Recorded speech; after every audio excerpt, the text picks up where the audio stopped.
नमस्कार दोस्तों, आप सभी का स्वागत करते हैं हमारे चैनल पश्चिम बंगाल न्यूज की ओर से। देर ना करते हुए चलिए जानते हैं पश्चिम बंगाल की ताजा खबरें। अगर आपने अभी तक हमारा चैनल को सब्सक्राइब नहीं किया है तो जल्दी से सब्सक्राइब और वीडियो को लाइक करें ताकि हमारी सारी खबरें सबसे पहले आप तक पहुंच सके। और वीडियो को कहां से देख रहे हैं कमेंट में जरूर बताएं। तृणमूल का घोषणा पत्र तैयार, नए वादों के साथ सामने मैदान में आएंगी ममता बनर्जी। बंगाल की सत्ता चौथी बार पाने के लिए तृणमूल कांग्रेस मैदान में है। पार्टी ने चुनाव से पहले अपने घोषणा पत्र को अंतिम रूप दे दिया है। इस बार घोषणा पत्र में नए वादों की बारी है। ममता बनर्जी शनिवार तक पार्टी के घोषणा पत्र को जारी करेंगी। तृणमूल के घोषणा पत्र में इस बार सामाजिक सुरक्षा पर अधिक जोर देने की बात सामने आ रही है। सत्तारूढ़ दल का जोर रोजगार, स्वास्थ्य और शिक्षा पर भी रहने की बात कही जा रही है। इस बात पर भी सबकी नजर रहेगी कि ममता इस बार कोई नई योजना लाने की घोषणा कर सकती है। भाजपा ने बदली चुनावी स्ट्रेटजी, बंगाल में अब सिर्फ अपनों पर भरोसा। पश्चिम बंगाल विधानसभा चुनाव में इस बार भाजपा अपनी पुरानी गलतियों को नहीं दोहराएगी। बंगाल जीतने के लिए भाजपा ने इस बार अपनी पूरी स्ट्रेटजी बदल ली है। पिछले विधानसभा चुनाव में भाजपा ने बाहरी को काफी महत्व दे दिया था, लेकिन इस बार पिछली बार के नतीजों से सबक लेते हुए पार्टी अपनों पर भरोसा जता रही है। बाहरी को कोई तवज्जो नहीं दी जा रही है। पार्टी को उम्मीद है कि इसका असर दिखेगा। भाजपा के पूर्व प्रदेश अध्यक्ष दिलीप घोष की माने तो पार्टी अब किसी बाहरी को तवज्जो देने नहीं जा रही है। जादवपुर में अभिषेक बनर्जी के संदेश पर हंगामा, पार्टी के 3 पार्षदों ने दे दी ये धमकी। जादवपुर में अभिषेक बनर्जी के एक संदेश से हंगामा मचा हुआ है। पार्टी के 3 पार्षदों ने अंत देखकर पार्टी छोड़ने की धमकी दी है। इसके बाद तृणमूल खेमे में अफरा तफरी मच गई है। जादवपुर से तृणमूल उम्मीदवार के रूप में कोलकाता नगर निगम के मेयर पार्षद और वार्ड नंबर 96 के तृणमूल पार्षद देबब्रता मजूमदार के नाम की घोषणा की गई है। पिछली बार भी वे जादवपुर से विधायक थे। इस बार भी राज्य की सत्ताधारी पार्टी ने उन्हें मैदान में उतारा है। इस बार तृणमूल के 3 पार्षदों का उम्मीदवार से तीखी बहस हो गई। बेरोजगारों को 18,000 की मदद, पक्के घर का वादा। टीएमसी के घोषणा पत्र में महिलाओं के लिए भी बड़े ऐलान।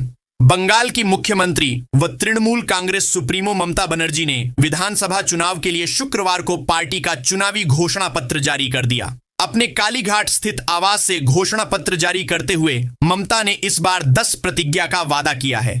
प्रमुख घोषणाओं में ममता ने इस बार लगातार चौथी बार सरकार बनाने के साथ अब द्वारे चिकित्सा का वादा किया। साथ ही कहा कि सभी कच्चे घर पक्के बनेंगे। इसके अलावा अगले 1-2 वर्षों में सभी घरों में नल से पानी का कनेक्शन पहुंचाने का ममता ने वादा किया। ममता ने कई हजार मॉडर्न स्कूल बनाने का भी वादा किया। बंगाल में जबरदस्त जोर लगा रही बीजेपी, पीएम मोदी करेंगे 14 रैलियां। सीएम, पश्चिम बंगाल में ममता बनर्जी का किला फतह करने के लिए बीजेपी इस बार पूरी ताकत झोंक रही है। 2 चरणों में होने वाले विधानसभा के चुनाव के लिए बीजेपी के शीर्ष नेताओं का आवागमन शुरू हो गया है। खुद प्रधानमंत्री नरेंद्र मोदी पश्चिम बंगाल में अगले महीने 14 रैलियां और रोड शो करेंगे। पश्चिम बंगाल में बीजेपी के एक वरिष्ठ नेता ने इन कार्यक्रमों की पुष्टि की है। गृह मंत्री अमित शाह के भी कम कार्यक्रम नहीं है। वह कम से कम 8 रैलियां और रोड शो करेंगे। हुमायूं कबीर पर अधीर रंजन चौधरी के गंभीर आरोप, कहा मुझे जान से मारने की कोशिश की गई। पश्चिम बंगाल प्रदेश कांग्रेस के पूर्व अध्यक्ष अधीर रंजन चौधरी ने गुरुवार को एक प्रेस कॉन्फ्रेंस में हुमायूं कबीर पर गंभीर आरोप लगाए। उन्होंने दावा किया कि डेबरा के मौजूदा विधायक हुमायूं कबीर ने एक बार उन्हें जान से मारने की कोशिश की थी। अधीर रंजन चौधरी करीब 30 साल बाद फिर से विधानसभा चुनाव में उतरने की तैयारी कर रहे हैं। उन्होंने आरोप लगाया कि जब हुमायूं कबीर जिले के पुलिस अधीक्षक थे तब वह जेल जाकर अपराधियों से बातचीत करते थे। बंगाल चुनाव से पहले सरकार ने नागरिक और ग्राम पुलिस स्वयंसेवकों का बोनस बढ़ाकर 7,400 रुपए किया। पश्चिम बंगाल सरकार ने बृहस्पतिवार को वित्तीय वर्ष 2025 से 26 के लिए नागरिक स्वयंसेवकों और ग्राम पुलिस स्वयंसेवकों के तदर्थ बोनस को बढ़ाकर इसे 7,400 रुपए करने के संबंध में अधिसूचना जारी की। एक अधिकारी ने बृहस्पतिवार को बताया कि राज्य सरकार ने 27 फरवरी को अपने कर्मचारियों के लिए तदर्थ बोनस में वृद्धि की घोषणा की थी। इसे अब नागरिक और ग्राम पुलिस स्वयं सेवकों तक भी बढ़ा दिया गया है। संशोधित राशि पहले के 6,800 रुपए के बोनस से 600 रुपए अधिक है। भवानीपुर के तृणमूल नेताओं को ममता ने फोन कर दिया खास मंत्र। विधानसभा चुनाव को लेकर भवानीपुर सीट पर सियासी तापमान चरम पर पहुंच गया है। मुख्यमंत्री ममता बनर्जी और भाजपा नेता शुभेंदु अधिकारी के बीच सीधी टक्कर ने इस सीट को बेहद चर्चित बना दिया है। इसी को ध्यान में रखते हुए तृणमूल कांग्रेस ने यहां जीत सुनिश्चित करने के लिए रणनीति तेज कर दी है। सूत्रों के अनुसार गुरुवार को तृणमूल कांग्रेस के प्रदेश अध्यक्ष सुब्रत बख्शी के कार्यालय में एक अहम बैठक आयोजित की गई, जिसमें भवानीपुर विधानसभा क्षेत्र के सभी पार्षद शामिल हुए। बैठक का मुख्य उद्देश्य चुनावी रणनीति तैयार करना था। भवानीपुर में शुभेंदु अधिकारी ने निकाली रैली, बोले घुसपैठियों और भ्रष्टाचार के नेताओं को हराना होगा। नंदीग्राम के बाद अब कोलकाता की भवानीपुर सीट बैटल ग्राउंड बन गई है। नेता प्रतिपक्ष शुभेंदु अधिकारी ने गुरुवार को भवानीपुर में भाजपा के चुनाव प्रचार का बिगुल फूंक दिया।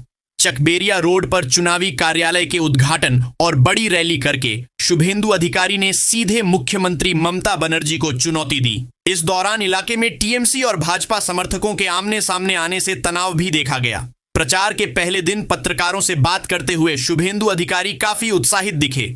उन्होंने कहा कि रैली में उमड़ी भीड़ असाधारण है। चुनाव से पहले 50 अफसरों के ट्रांसफर से बौखलाई ममता बनर्जी, चुनाव आयोग पर बोला हमला।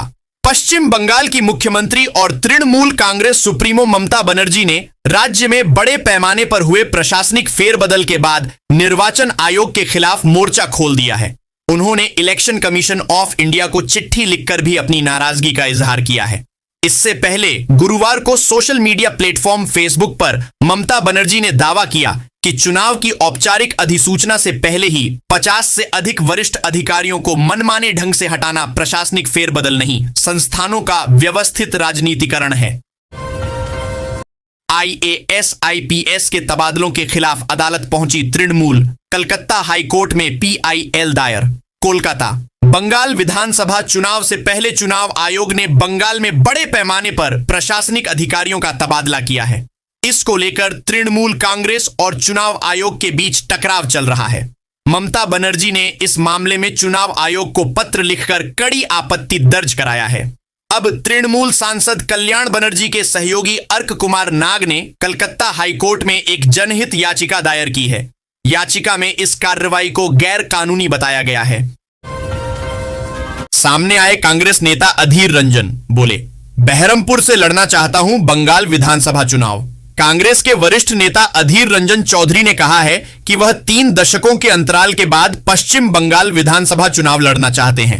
अगर पार्टी आलाकमान और केंद्रीय चुनाव समिति अनुमति दे तो वह बहरमपुर सीट से मैदान में उतरेंगे। आगामी चुनावों में कांग्रेस की सीमित तैयारी का कारण उसकी संगठनात्मक कमजोरी और समय की कमी को बताते हुए 70 वर्षीय नेता एवं 5 बार लोकसभा सांसद रहे अधीर रंजन चौधरी ने कहा कि इस बार विधानसभा चुनाव में पार्टी मध्य और उत्तर बंगाल के अपने पारंपरिक गढ़ों में बढ़त बनाएगी। रामनवमी के बाद चुनाव प्रचार अभियान शुरू करेंगे मोदी। भाजपा ने 294 में से 255 सीटों पर उम्मीदवार घोषित कर दिए हैं। प्रदेश भाजपा के सूत्रों के अनुसार पार्टी के प्रचार अभियान को तेज करने के लिए प्रधानमंत्री नरेंद्र मोदी जल्द ही पश्चिम बंगाल का दौरा शुरू करेंगे। जानकारी के अनुसार पीएम मोदी का चुनाव प्रचार अभियान रामनवमी के बाद शुरू होगा। बताया गया है कि प्रधानमंत्री राज्य में 14 रोड शो और जनसभाएं करेंगे। पीएम मोदी के साथ साथ केंद्रीय गृह मंत्री अमित शाह भी 14 जनसभाओं को संबोधित करेंगे। घुसपैठियों के नेता को हराना होगा, शुभेंदु। राज्य विधानसभा में विपक्ष के नेता शुभेंदु अधिकारी ने गुरुवार को दक्षिण कोलकाता की बहुचर्चित भवानीपुर विधानसभा सीट से भाजपा के लिए चुनाव प्रचार अभियान की शुरुआत की। इस सीट पर उनका मुकाबला मुख्यमंत्री ममता बनर्जी से है। शुभेंदु सुबह कोलकाता पहुंचे और चकबेरिया रोड की ओर रवाना हुए, जहां उन्होंने भाजपा के भवानीपुर चुनाव कार्यालय का उद्घाटन किया और रैली निकाली। उन्होंने चुनाव प्रचार के अपने पहले दिन पत्रकारों से कहा कि रैली में लोगों की प्रतिक्रिया से उन्हें काफी हौसला मिला है। घाटाल तक बिछेगी पटरी, पहुंचेगी ट्रेन, बंगाल में चुनाव परिणाम से पहले भाजपा की गारंटी।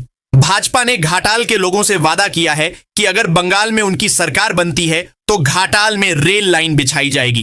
बीजेपी ने इस मांग को लेकर घाटाल शहर में जगह जगह पोस्टर लगा रखे हैं। घाटाल से बीजेपी उम्मीदवार शीतल कपात घर घर जाकर रेल लाइन बिछाने का वादा कर रही हैं। वे इलाके के लोगों से बात कर रही हैं।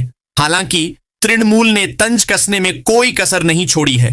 बीजेपी के पोस्टर में लिखा है कि घाटाल में रेल लाइन बिछाई जाएगी, ये मोदी जी की गारंटी है। बीजेपी उम्मीदवार शीतल कपात भारी बहुमत से जीते।